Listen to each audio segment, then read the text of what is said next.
Now here we have LDPE film bags, and this stuff is very, very common and very, very recyclable. And the typical LDPE bag in your life is your ice bag, your frozen fruit and vegetable bag, your bread bag, and also your bin liners. I guess one of the difficult things with all this LDPE, which is highly recyclable, is that it comes in all different colours, and when you melt this plastic with all its different colours, which come from the pigments, it comes out as a green khaki sort of colour. In fact, khaki, where military uniforms have that familiar green colour, really originated from mixing a whole lot of leftover ink of different colours, and you end up with that very typical green colour. And you've seen garbage bags in that green colour in the past. These days they tend to add carbon black to it to give you a uniform appearance. So you've got your typical garbage bag, and then you have to ask yourself, well, where does the carbon black come from? And it only really comes from the burning of fossil fuels. So maybe it'd be a better idea to use garbage bags that aren't black but khaki, because that's how it comes.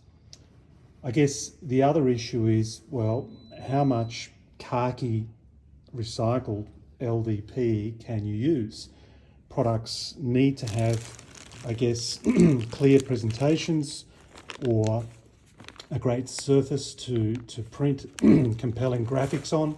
So how do you turn khaki LDPE into, I guess, compelling packaging? And the answer there is ultimately chemical recycling, where you break down the low density polyethylene into ethylene gas and reform it as virgin polyethylene. And that's quite a circular model.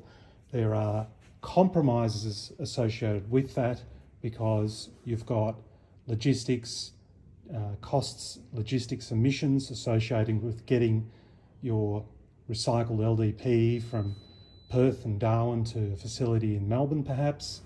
You've got the energy requirements to actually convert it and break it down from polyethylene into ethylene gas.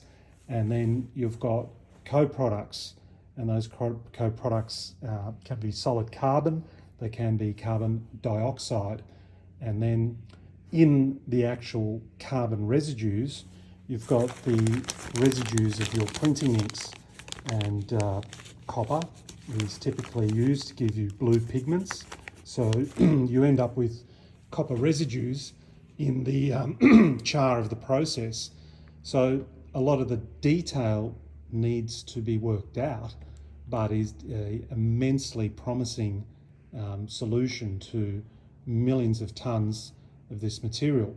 Of course, before you even get there, you need to pull out chemically incompatible polymers. So here's a PVC tablecloth. Again, completely different chemical composition to low density polyethylene, and you can't make ethylene gas out of a mixed plastic feedstock which has PVC in it, because it creates terrible emissions that are very difficult to manage. A really important part of the solution is taking people, consumers, along on the journey. There are wonderful things about plastic. This film plastic, it's very, very affordable. It does a superb job in keeping food fresh and safe. If we were to use other packaging formats, we would have to increase the cost of food, and cost of living is difficult enough already. So accepting that it does a wonderful job providing us with affordable food, we need to acknowledge also that there's just not enough infrastructure in Australia to actually recycle this stuff.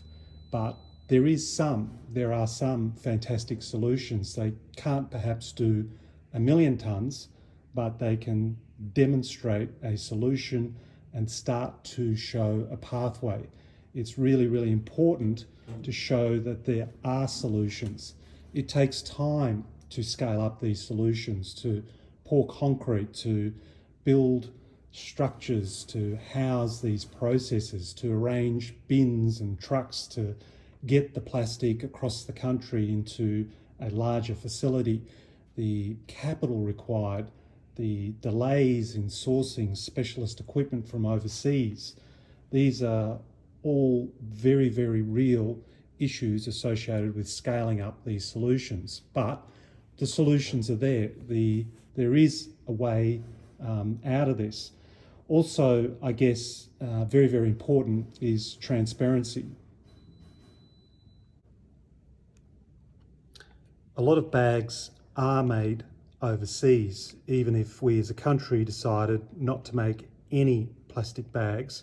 All of the goods that we use, the clothes that we wear, the cars that we drive, the white goods that we use, a lot of it comes wrapped in plastic, and there are massive plastic refineries being built overseas that are really answering the needs of, say, people in China to enjoy the kind of goods that we take for granted, affordable, safe food, and consumer goods and all the other benefits that we've enjoyed for many, many years.